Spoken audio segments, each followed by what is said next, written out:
Turn the lights on for the Tyler Bright and Early podcast. I'm your host, Tyler Bright, PBJ Productions' official flagship podcast for all things college football centered. Hopefully you're having a great Thanksgiving weekend here, and hopefully you can feed up your bellies on some turkey or whatever you like to eat for Thanksgiving. Don't gain too many pounds. Don't gain too many pounds for sure.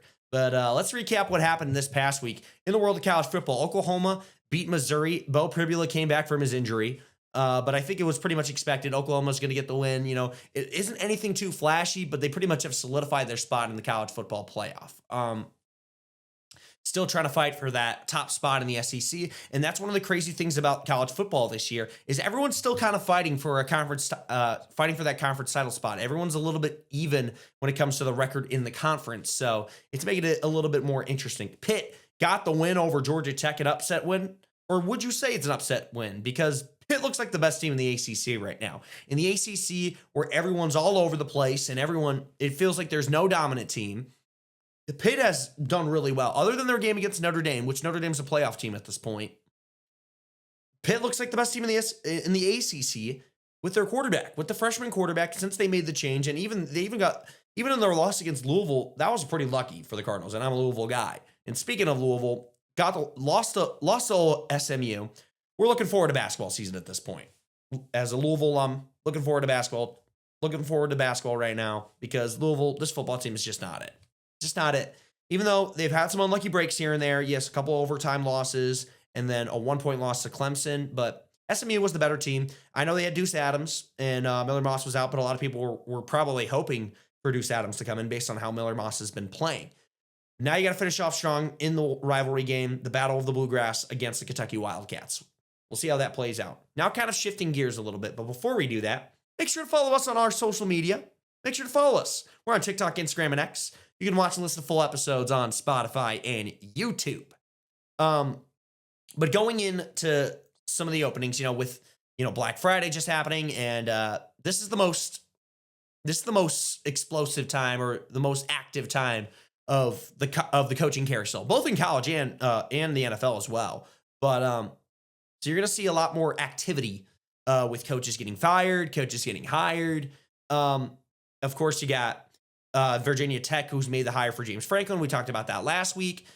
Penn State, Nick Saban kind of pushing for Penn State to hire Brian Daboll. But let's go over some hires that just happened this past week. So you have Eric Morris. He's the new head coach at Oklahoma State. He's coming over from North Texas. North Texas was competing for the American title. One of the better teams in the conference. And Eric Morris obviously had a great job developing Cam Ward while he was at Incarnate Word and while he was the offense coordinator at Washington State. It's been in North Texas the past few years, and I think it's a good hire given where Oklahoma State is right now. They're a one-win team. Kind of needed a new voice. Mike Gundy has been the coach there for years. Needed a new voice to come over and take over the reins, and I think Eric Morris is pretty fitting. He's familiar with the area, He played in the Big 12 as a player under Mike Leach at Texas Tech and was an assistant there as well. So he's familiar with the conference. He knows what he can do. I think he'll do pretty well there. It might take him a few years, but also Oklahoma State's not like a premier program. Obviously they've had great seasons with Mike Gundy where they competed for Fiesta Bowls, and even 2021 they almost made it to the college football playoff. But compared to the rest of the world of college football, are they up there? It all depends. Anything can happen in the world of college football. But yeah, I think he'll do well. It just might take him a few years. Another hire is Arkansas. Arkansas hiring Alex Golesh, the head coach from the USF Bulls. He's coming over to Arkansas, and I think it's a pretty good hire. He's an offensive mind. He has a really good offensive scheme. He's a good play caller. He was a really good offensive coordinator while he was in the SEC at Tennessee under Josh Heupel. And honestly, it makes sense given that, with USF after this year, they're not going to be as good as they are this year. USF is kind of similar to North Texas competing for the American title, but all this talent's going to be leaving after this year. So might as well strike while the iron is hot and take that coaching job because you don't know if it's going to come around the corner the next year. So I think it's a good hire. Obviously, the SEC is, one of the top two conferences in the country. So it's going to be hard with that competition and everything that's going on, but it's a good hire. Now, how will he develop the rest of the team? That's only time can tell for that. But Arkansas has been going through it. And Alex Golich could be the one to change that possibly. Another head coaching hire was Jim Mora Jr. to be exact. Not the playoffs guy. No, not him. His son.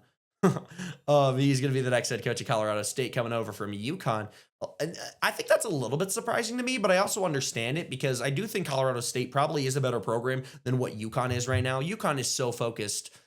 They're putting all their resources into the basketball program. Let's just be real here. But he did a great job there. His first year was a 6-win team. Then they went 3-9 the next year, but then back-to-back 9-win seasons. He's done a great job. And they got to be doing something around at Colorado State. Must have really good facilities because Jay Norvell, who's the coach that just got fired at Colorado State, he left Nevada, which is another Mountain West school, to go to Colorado State. So if that really says anything, it just goes to show what that program has the potential to do. They just need the right leader to do it. So is Jim Moore the next guy to do it? Who knows? But it's going to be exciting in Fort Collins. Anyway, obviously still some other head coaching opportunities that should be resolved in the next couple of days. You can kind of expect that. Is Lane Kiffin leaving? Is he going? We'll see. As of the recording right now, I don't know. I don't know where he is at. I think he'll stay at Ole Miss, but maybe he goes to Florida. Maybe he goes to LSU. Who knows? Who knows? Who knows? But yeah, with it being Thanksgiving week, let me know what your favorite food is, or like what is the go-to food for Thanksgiving? Do you need the turkey? Do you need the stuffing? Do you need the cheesy potatoes? I think turkey's a little bit overrated. I mean, to be honest with you, I think it's the only time I actually really eat turkey. Because turkey's not my first choice of meat. Just gonna be honest with you. I'm not a turkey guy. Not a turkey guy. But it's the best week of the college football season. The rivalry week, everyone's going to be a little bit more amped, a little bit more enthusiasm with, no matter what your record is. When it's rivalry week, it's a chance to beat your rival. And I know not everyone's playing their rival the last week of the season. Yeah. But what is the best rivalry, I should say? Because I know what mine is. Mine's Michigan and Ohio State. Because when you look at Ohio State and Michigan, it's called the game. It's called the game for a reason. And also the fact that it's been going on for so long. Obviously, a lot of these rivalry games have been going on for a while. But, I feel like every year, the Ohio State and Michigan game has something at stake. Whether Michigan's bad or they're good, whether they're competing for a Big Ten title, or they're competing for for a spot in the playoff. There's always something at stake. Even when Michigan was not very good, they were still had a chance to play spoiler against Ohio State. And Michigan has had their number against Ohio State the past couple of years. Let's be honest, going all the way back to Bo Schembechler. If you go back in the rivalry, you got Bo Schembechler, against Woody Hayes, Jim Tressel versus Lloyd Carr, Jim Harbaugh and Urban Meyer, and now Sharon Moore and Ryan Day. Ohio State looking like the best team in the country right now with Julian Sayin and the plethora of wide receivers. I mean, it's really hard. It's really hard to argue against that squad. But if Michigan wins, they're pretty much guaranteed to make the playoff. So Michigan upset Ohio State last year. Ohio State has all this momentum. Have they faced any adversity this year? Could be something to question, because a lot of times championship teams need to face some sort of adversity if they're going on to win a national title. As for the other rivalries, of course, other people would say Iron Bowl, Alabama and Auburn. That's a good rivalry. Don't get me wrong. But I will say, I don't think it holds the trajectory of the entire history of college football. I don't know if it holds up to what Michigan Ohio State is. I would definitely say it's probably been a better rivalry over the past 10, 15 years, because you got the Cam Newton comeback win over Alabama in 2010. That team ended up winning the national title. Then you have Kick Six, of course, Chris Davis. Pretty self-explanatory. Auburn upsetting Alabama to go to the SEC title game, and then Alabama still ends up winning the national title, sneaking their way into the playoff as a 4 seed. Just a lot of great games over the past 15 years.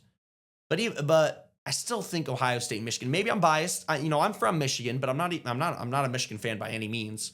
And a lot of that's regionality that kind of plays into it. If you're in the South, you probably think it's the Iron Bowl. If you're in the North, you probably think it's the game. Out West, I don't know what you think, but or maybe Red River.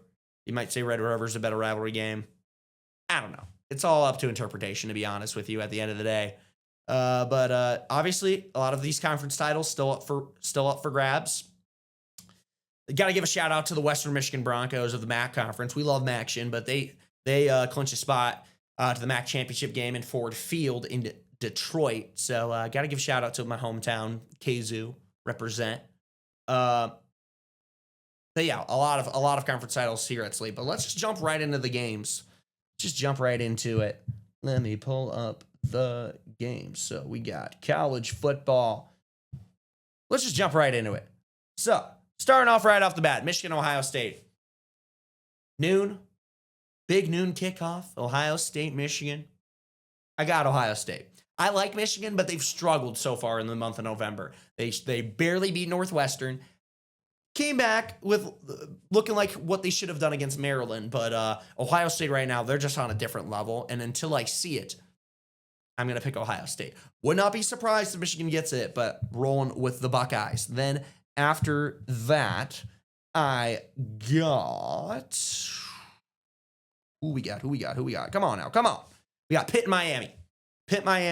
Miami kind of projected to be the college football playoff. At least they're projected to make the college football playoff. It's more of a placeholder, though, because they're not even expected right now to make the ACC title game. Still need a couple things to fall their way. But I like Pitt. They look like the best team right now in the ACC, guys. I'm going to go with Pitt.